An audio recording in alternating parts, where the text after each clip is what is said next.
Pemirsa Bangki TV, saya Alfia hadir menemani Anda dalam Rembang Sepekan. Menyajikan beragam berita informatif, aktual, dan independen. Berikut sejumlah berita utama hari ini dalam Rembang Sepekan. Pemerintah Kabupaten Rembang akan segera melakukan mutasi terhadap aparatur sipil negara di lingkungan pemerintah daerah. Pelaksanaan mutasi ini dipastikan selesai pada akhir tahun ini.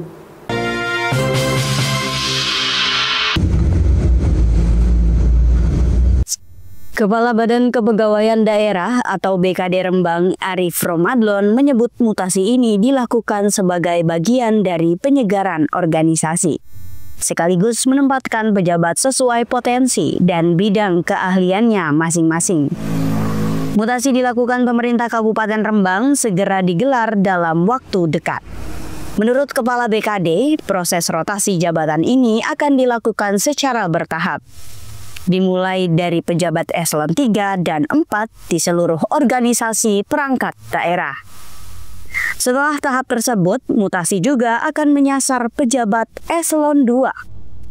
Langkah ini dinilai penting untuk menjaga kinerja birokrasi agar tetap dinamis dan adaptif terhadap kebutuhan daerah.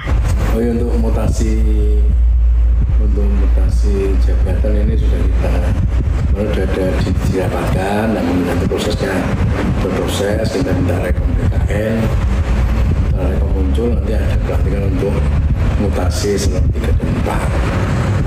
Selanjutnya setelah itu ada mutasi eselon 2. Eselon 2 nanti akan dimutasi beberapa tempat, mungkin pejabat itu berkompeten di bidangnya sesuai dengan kompetensinya di masing-masing OPD. Jadi penyesuaian. Setelah terlihat mana jabatan yang kosong, itu baru ada seleksi terbuka. Tahapan seleksi terbuka akan dilakukan setelah seluruh jabatan yang kosong teridentifikasi. 3 posisi pejabat yang saat ini belum terisi, rencananya akan dilelang melalui mekanisme seleksi terbuka pada akhir tahun ini. Dengan adanya mutasi dan seleksi terbuka ini, pemerintah Kabupaten Rembang berharap penataan birokrasi bisa berjalan lebih profesional, transparan, dan berorientasi pada pelayanan publik. Dari Rembang, Tim Liputan Bangki TV melaporkan. Musyawarah Daerah ke-11 DPD Partai Golkar Kabupaten Rembang resmi menetapkan Mariono sebagai Ketua DPD Golkar Rembang untuk periode 2025 hingga 2030. Acara digelar di Hotel Polos, Rembang, Selasa 14 Oktober 2025.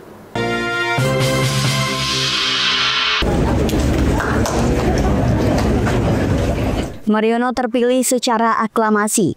Dalam sambutannya, ia menargetkan perolehan 7 kursi di DPRD Rembang pada pemilu 2029 sebagai bagian dari strategi mengembalikan kejayaan Partai Golkar di daerah. Mariono mengakui tantangan ke depan tidak mudah. Dari yang sebelumnya meraih 12 kursi, saat ini Partai Golkar hanya memiliki 1 kursi di DPRD Rembang.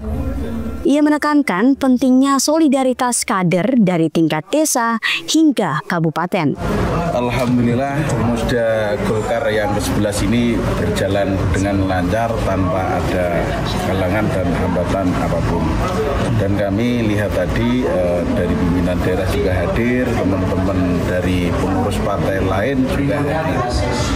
Dan kebetulan untuk Musda Kabupaten Rembang ini dihadiri oleh Ketua DPD 1 Provinsi Jawa Tengah, Pak Haji Muhammad Soleh, dan juga beberapa pengurus provinsi juga. Prosesnya sendiri gimana? Prosesnya sangat lancar karena kebetulan yang mendaftar untuk ini cuma saya, nggak ada yang lain. Dan saya juga terima kasih sekali kepada Mas Anjar sebagai pimpinan DPD 2 Kabupaten Rembang periode 2020-2025 yang kemarin sudah memimpin Partai Golkar ini dengan sebaik-baiknya. Targetnya Pak ke depan? Target ke depan mudah-mudahan Golkar di Kabupaten Rembang ini bisa menambah suara sekaligus bisa menambah kursi. Bupati Rembang Harno yang turut hadir dalam musda menyampaikan harapannya agar di bawah kepemimpinan yang baru, Partai Golkar semakin solid, maju, dan benar-benar hadir untuk rakyat. Ya, alhamdulillah kita menghadiri musda Golkar yang ke-11. Ya, semoga lancar dan dalam pemilihan nanti bisa memilih pemimpin yang terbaik dari Partai Golkar. Tadi ada pesan disampaikan Pak kepada Golkar. Ya, agar kita semua bersama-sama bergandengan tangan untuk membangun Rembang bersama. Dengan kepengurusan baru, Mariono mengajak seluruh kader berpegang teguh pada visi dan misi partai demi membangkitkan kembali kepercayaan publik terhadap Partai Golkar di Kabupaten Rembang. Dari Rembang, Tim Liputan Bangkit TV melaporkan. Tetap bersama kami pemirsa, kami akan kembali setelah pariwara berikut ini.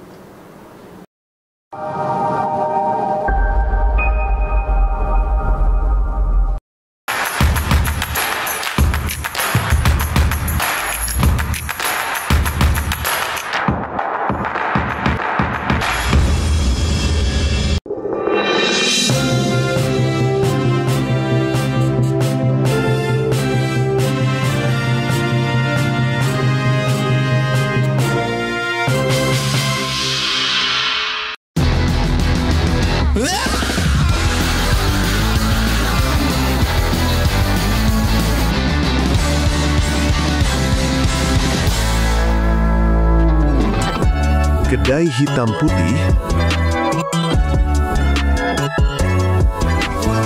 SLI Group, Femotan Fantastik Modern Khitan. Selamat datang di Klinik Pratama Rawat Inap Ibnu Khalil, tempat di mana kesehatan dan kenyamanan pasien menjadi prioritas utama kami. Didirikan dengan tujuan utama memberikan pelayanan kesehatan yang berkualitas dan terjangkau bagi umat dan masyarakat. Oleh karena itu, kami berkomitmen untuk terus meningkatkan kualitas layanan dan fasilitas yang ada. Kami bertekad untuk menjadi mitra kesehatan yang dapat diandalkan oleh masyarakat dengan menghadirkan pelayanan prima, profesional, ramah, integritas, mutu, dan amanah. Klinik Pratama Rawat Inap Ibnu Khalil berkhidmat memberikan pelayanan prima. Alhamdulillah untuk hasil sitik-sitik ditabungke nang BKK Lasem iso nglumpuk dadi akeh. Long live the fisherman. Nabung wonten BKK Lasem niku penak banget kok. Mbak-mbak sing cantik saben dinten mriki dadose saged nitip nabung terus. Saya kalau menabung biasanya langsung ke kantornya BKK Lasem. Pelayanannya ramah dan nggak perlu antri. Ambil tabungan di BKK Lasem juga mudah dan nggak pakai ribet. Dan dijamin uangnya aman dong.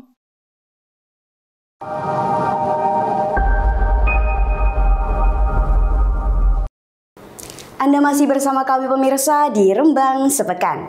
Berita berikutnya.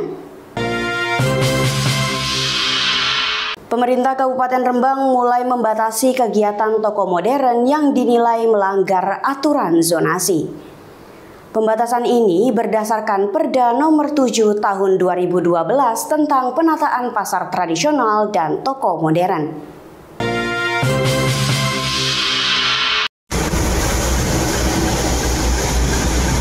Sejumlah minimarket di Rembang tercatat beroperasi dekat dengan pasar tradisional atau kurang dari jarak 2 km seperti yang diatur dalam Perda.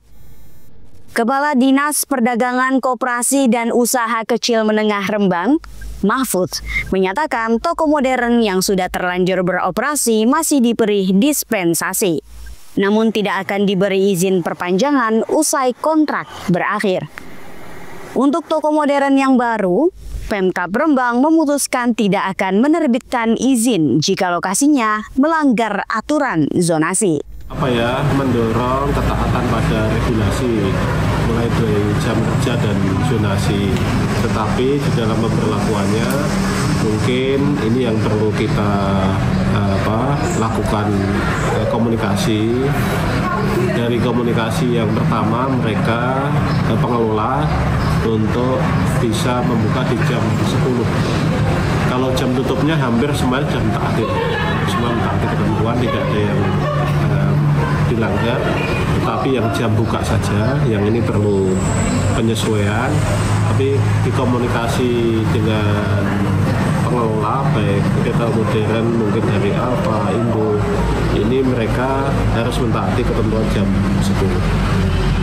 Termasuk toko buah yang termasuk nanti edaran juga kita sampaikan pada toko buah yang pola kerjanya sudah swalayan itu. Terkait yang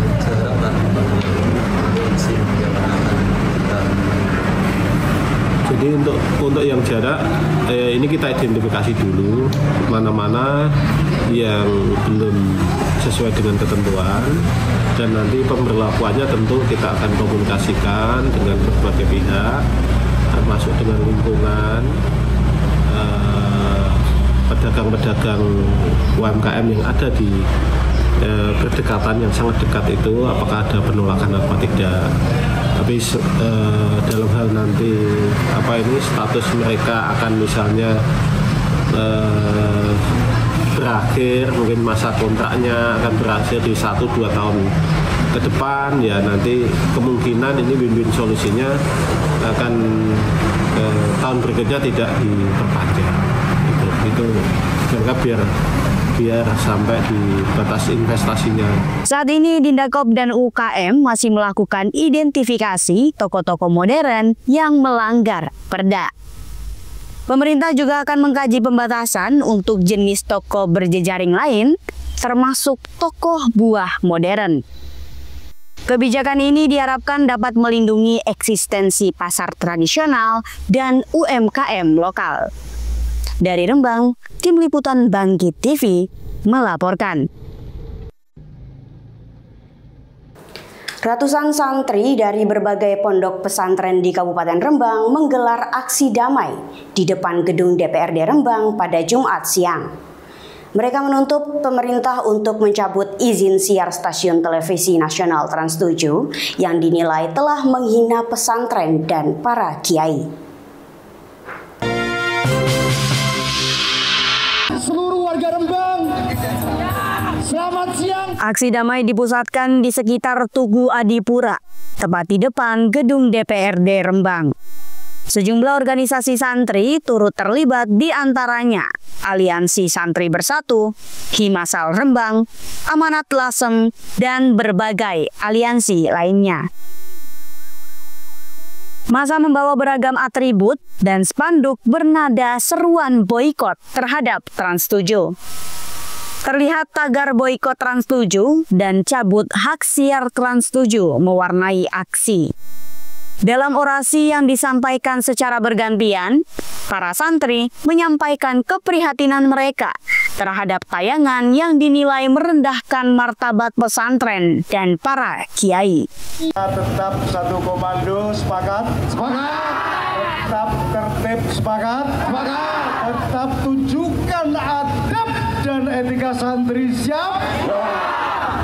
Sehingga silahkan nanti dengan tertib, sekali lagi tertib masuk ke halaman DPRD, kita lakukan istighosah memohon kepada Allah Subhanahu wa Ta'ala. Semoga siapapun yang melakukan penistaan terhadap kiai, siapapun yang melakukan penghinaan terhadap pesantren, siapapun yang melakukan hal-hal yang tidak sepatutnya dilakukan terhadap ulama dan pesantren, mendapatkan hidayah dari Allah Subhanahu wa Ta'ala. Usai menyampaikan aspirasi, perwakilan santri diterima masuk ke gedung DPRD untuk mengikuti audiensi di ruang paripurna. Sementara itu, ratusan peserta lainnya menggelar istighosah bersama di halaman gedung DPRD sebagai bentuk seruan damai. Aksi berlangsung kondusif dengan pengamanan dari aparat kepolisian dan Satpol PP Kabupaten Rembang. Dari Rembang, tim liputan Bangkit TV melaporkan. Tetap bersama kami pemirsa, kami akan kembali setelah pariwara berikut ini.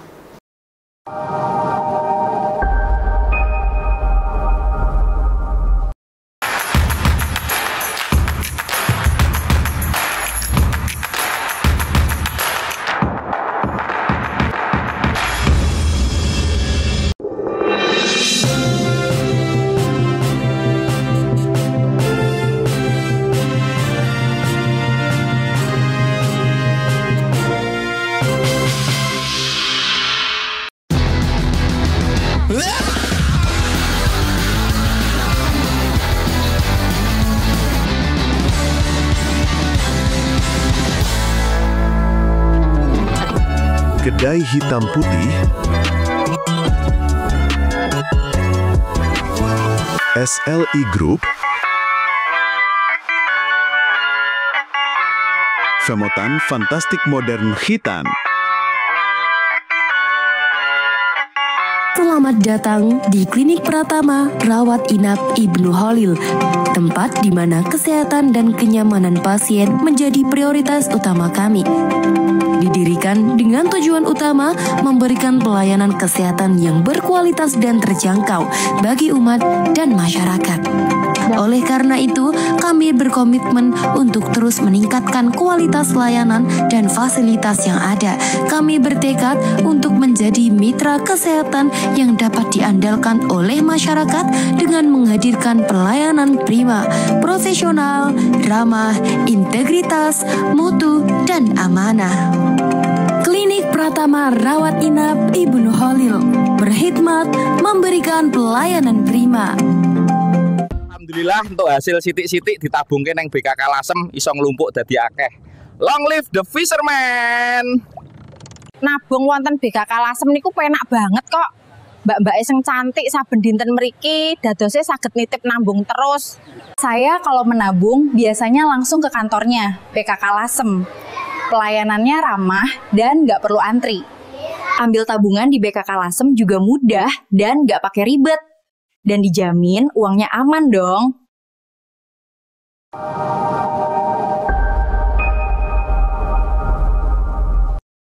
Anda masih bersama kami pemirsa di Rembang Sepekan. Berita berikutnya. Di Kabupaten Rembang sebanyak 8.499 buruh tani tembakau dan cengkeh mulai menerima bantuan langsung tunai yang bersumber dari dana bagi hasil cukai hasil tembakau dengan total dana yang digelontarkan mencapai 10,1 miliar rupiah.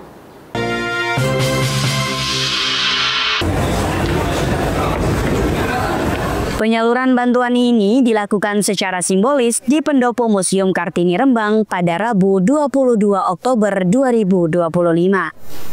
Bantuan ini merupakan bentuk perhatian pemerintah terhadap pekerja sektor pertanian tembakau yang menjadi salah satu penopang ekonomi di wilayah Rembang. Menurut Kepala Dinas Sosial Pemberdayaan Perempuan dan Keluarga Berencana Rembang, Prapto Raharjo, setiap penerima bantuan akan mendapatkan 1,2 juta rupiah. Bantuan ini merupakan akumulasi dari pembayaran bulanan sebesar 300.000 per bulan untuk periode Juli hingga Oktober 2025.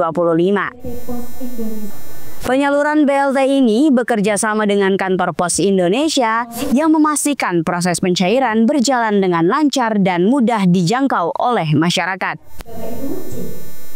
Pendistribusian bantuan dilakukan di titik-titik desa dengan jumlah penerima terbanyak, bukan di kantor kecamatan. Hari ini pemerintah Kabupaten Rembang melalui Dinas PPKP memberikan bantuan langsung tunai yang bersumberkan dari dana bagi hasil cukai hasil tembakau sebanyak 8.499 orang yang tersebar di 14 kecamatan.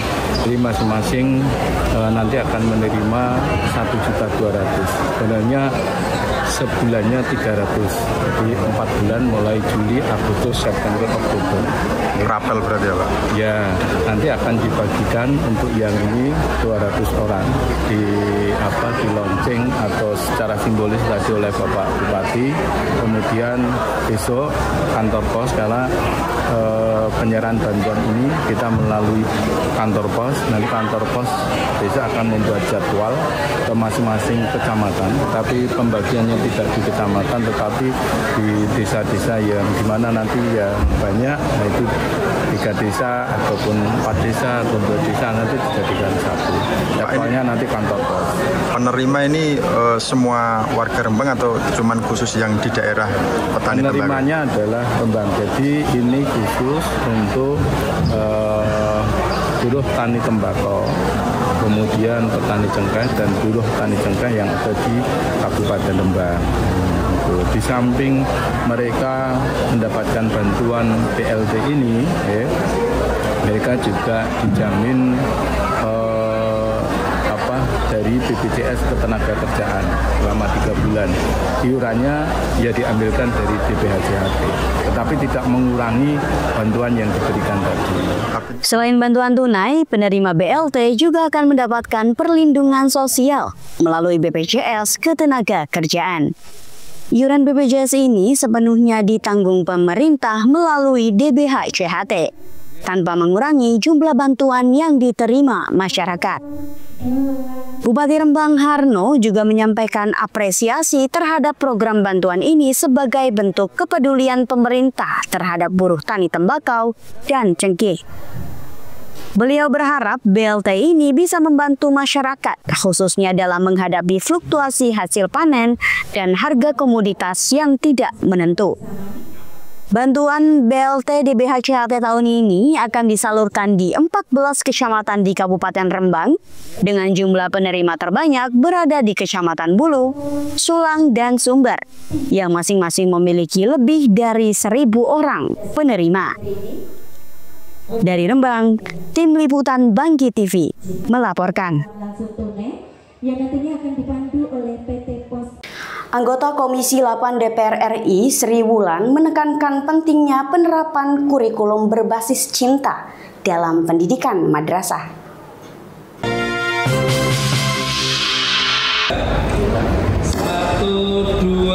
Sri Wulan mengatakan pendekatan ini diharapkan dapat meningkatkan kualitas pendidikan dengan menempatkan perasaan dan kemanusiaan sebagai dasar utama dalam proses belajar mengajar.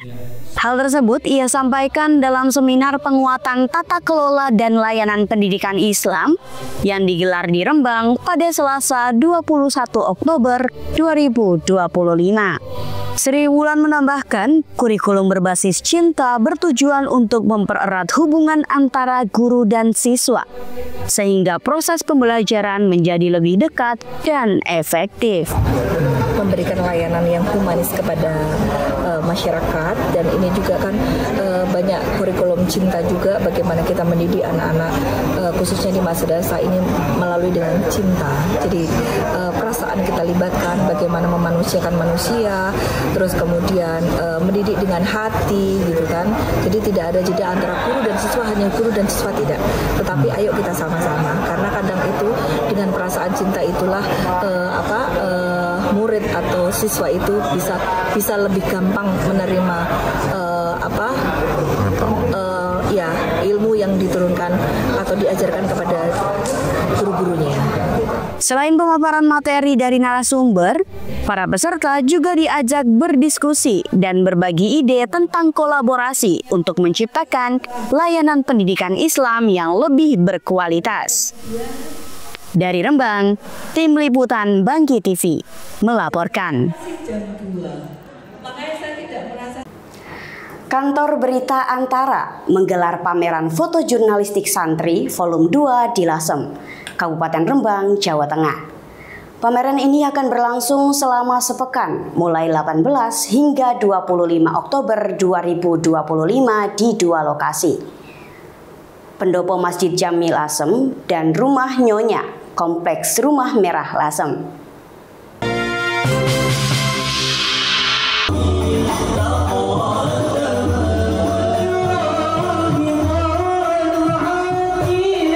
Pameran foto ini merupakan kolaborasi antara kantor berita Antara dengan berbagai pihak, termasuk Yayasan Lasem Heritage, Pewarta Foto Indonesia Semarang, Museum Islam Nusantara, STAI dan Ponpes Al-Hidayat Lasem, Ponpes Kauman Lasem, serta komunitas lokal.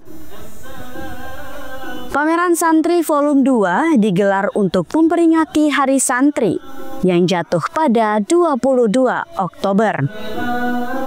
Kurator pameran, Ismar Patrizki, menjelaskan bahwa kegiatan ini merupakan bentuk apresiasi terhadap peran santri dan pesantren dalam sejarah bangsa.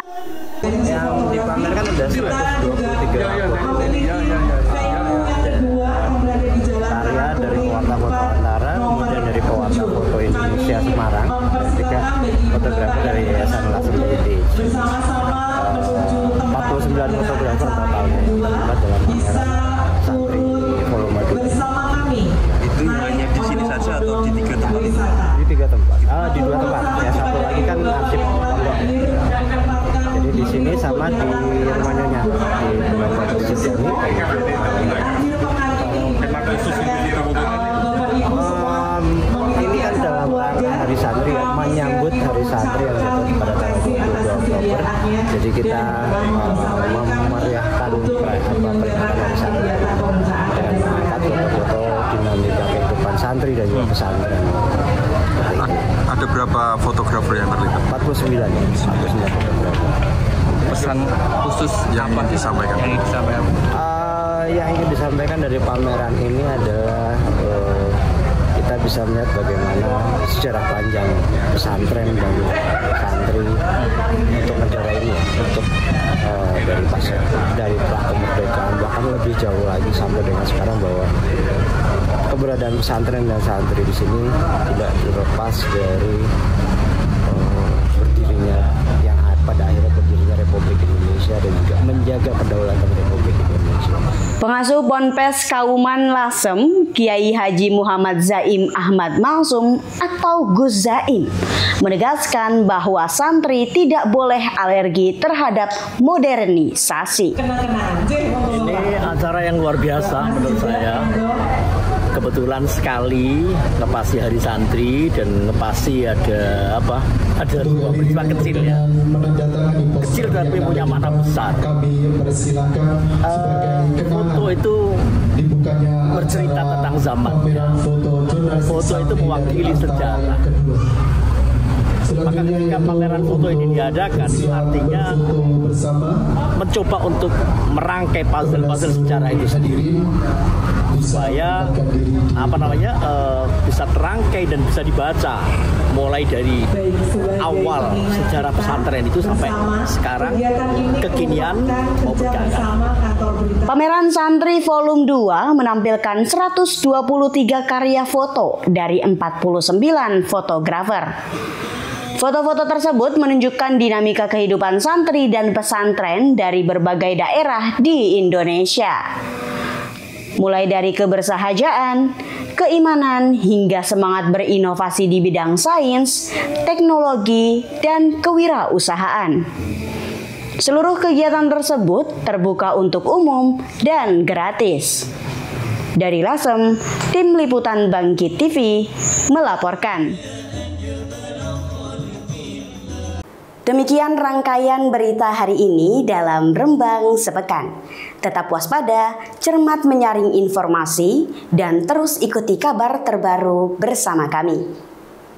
Saya Alvia, mewakili seluruh tim redaksi, pamit undur diri. Terima kasih atas kebersamaan Anda dan sampai jumpa.